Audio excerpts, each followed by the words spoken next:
আসসালামু আলাইকুম।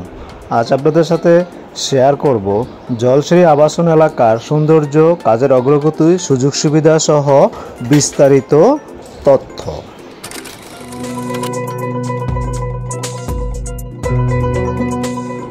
বালু নদীর ওপারেই গড়ে উঠেছে জলশ্রী আবাসন এলাকা। বালু নদীর উপর নির্মিত হয়েছে সুপ্রশস্ত দৃষ্টিনন্দন ব্রিজ, যার মাধ্যমে সংযোগ স্থাপন করেছে ঢাকার অভিজাত এলাকা গুলশান বনানীর। মাদানী অ্যাভিনিউ হয়ে বসুন্ধরা ইউনাইটেড সিটির হয়ে বেড়াদের ওপারেই গড়ে উঠেছে এই জলশ্রী আবাসন এলাকা। এটি নির্মাণাধীন আবাসিক এলাকা, যা জলশ্রী আবাসন কর্পোরেশন দ্বারা উন্নয়ন করা হচ্ছে। এটি সেনা কর্মকর্তাদের জন্য বিশেষভাবে নির্মিত একটি প্রকল্প, যা সেনা কর্মকর্তা আবাসন স্কিম নামে পরিচিত। পূর্বে আর্মি হাউজিং স্কিম নামে পরিচিত ছিল। এটি ঢাকার খুব কাছের জেলা নারায়ণগঞ্জের রূপগঞ্জ উপজেলায় অবস্থিত। মাদানী এভিনিউর 100 ফিট রাস্তা ও পূর্বাচল এক্সপ্রেসওয়ের 300 ফিট রাস্তার সংযোগের ফলে এর দ্রুত নির্মাণ কাজ পরিচালিত হচ্ছে এই জলশ্রী আবাসন প্রকল্পের।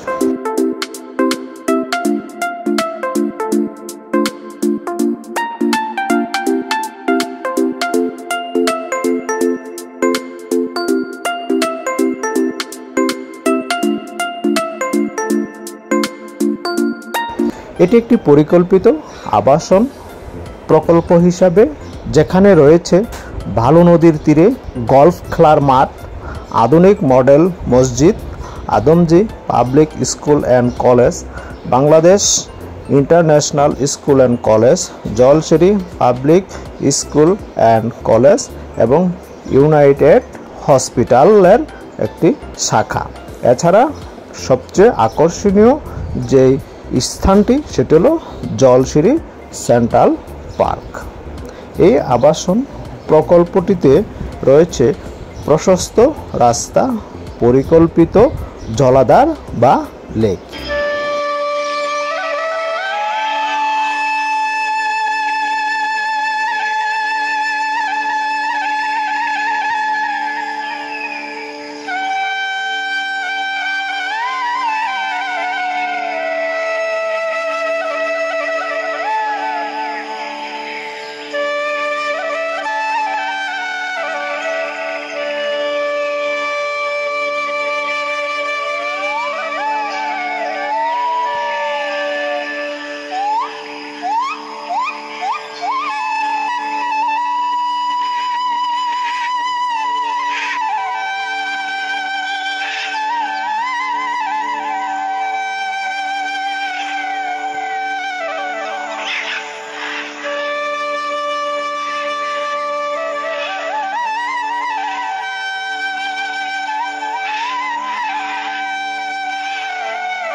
বালু নদীর পাশে নির্মিত হয়েছে জলশ্রী গল্ফ মাঠ, যেটা বালু নদী ও গল্ফ মাঠের গাছপালার সবুজে ঘেরা সৌন্দর্যে সৃষ্টি হয়েছে এক মনোমুগ্ধকর এক পরিবেশ।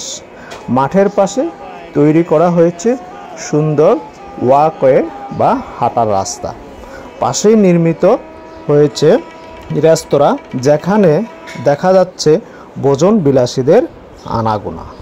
এই জলশ্রী আবাসন এলাকার বাসিন্দারা যাতে প্রকৃতির মাঝে বসবাস করতে পারে সেটা নিশ্চিত করার জন্য এই প্রকল্পের রয়েছে 48% খোলামেলা জায়গা।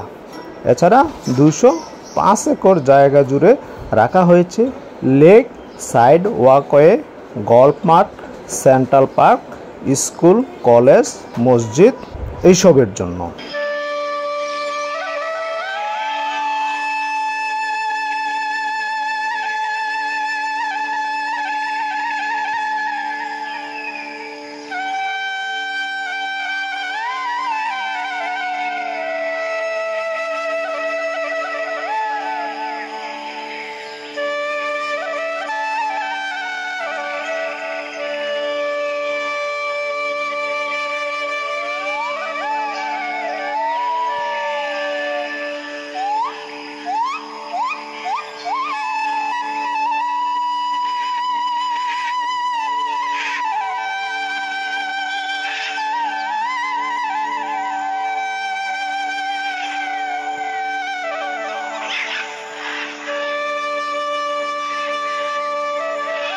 এটির নির্মাণ কাজ শুরু হয় 2010 সালে।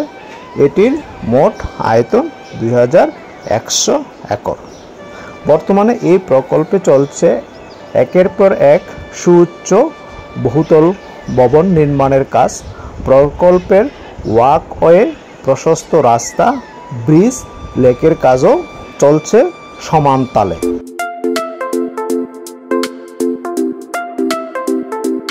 এছাড়া এখানকার রেসিডেন্সিয়াল বিল্ডিংগুলো নির্মাণ করা হচ্ছে খুব আধুনিক ও দৃষ্টিনন্দনভাবে, যেখানে মাথায় রাখা হয়েছে গ্রিন বা সুবৌজায়ন ও প্রকৃতি বান্ধব। আর রাস্তাগুলো নির্মাণ করা হচ্ছে খুব চওড়া করে। ডিভাইডার ও এর পাশে রোপণ করা হয়েছে নানা ধরনের গাছপালা। প্রতিটা সেক্টরেই রাখা হয়েছে লেক ও খেলার জায়গা।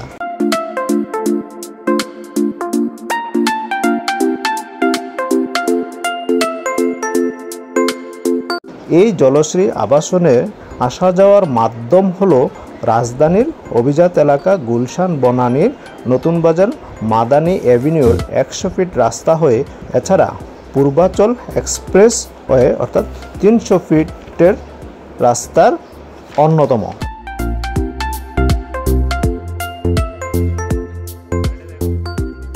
এরই মধ্যে কিছু বিল্ডিংয়ের কাজ শেষ হয়েছে, যেগুলোতে মানুষ বসবাস করা শুরু করছে।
আসসালামু আলাইকুম, মামসান ব্লগে আপনাদের স্বাগতম।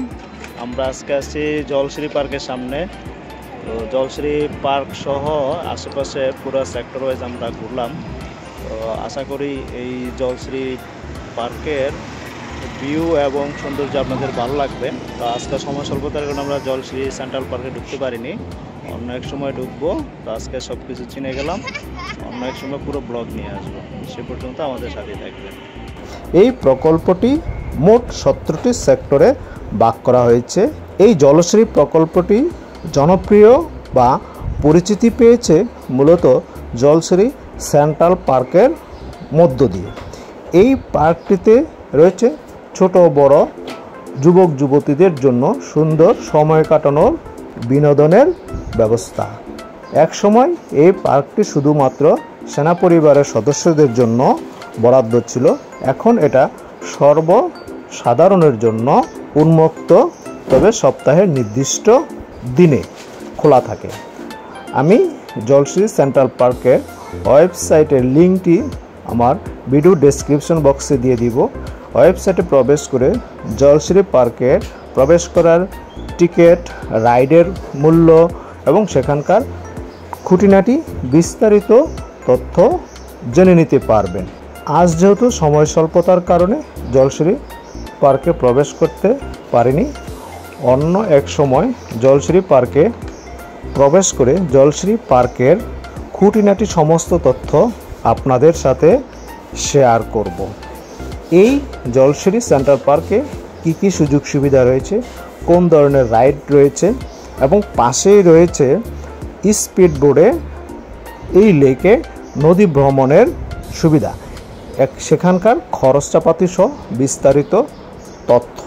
তাই আজ আর কথা না বাড়িয়ে শেষ করার পালা। তবে বিদায় নেওয়ার আগে একটি রিকোয়েস্ট করব, যদি চ্যানেলটিকে সাবস্ক্রাইব না করে থাকেন তাহলে এখনই চ্যানেলটিকে সাবস্ক্রাইব করে দিবেন, লাইক শেয়ার কমেন্ট করবেন।